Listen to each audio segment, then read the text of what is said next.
Welcome to the Slop Farm. Enjoy the video. You begin by confirming prerequisites: network access, updated OS, and your Apple ID credentials. Once ready, open Settings on iPhone or System Settings on Mac and tap Sign into your Apple ID.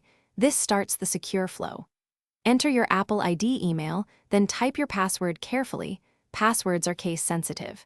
If you use a password manager, autofill now to avoid typos. Make sure two-factor capable devices are close by so you can complete verification in the next step. Once you submit credentials, Apple often prompts for two-factor verification.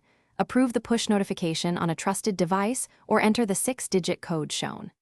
After verification, you'll see iCloud and service options. Decide which features to enable, like iCloud Drive, Photos, and Keychain. This controls what syncs. Read the terms and tap Agree. If asked to merge data, choose Merge to combine device items with iCloud, or Don't Merge to keep them local. This completes account linkage across services. To finish, verify your name and Apple ID appear at the top of settings and confirm iCloud shows syncing status. Make sure Mail, Contacts, and Calendar are visible if you enabled them. If you encounter issues, try basic fixes first. Restart the device, sign out and sign back in, or toggle Wi-Fi. If you can't sign in because of a forgotten password or locked account, go to iForget. Apple. Calm or use Apple's account recovery. This restores access while keeping your security intact. Thanks for watching.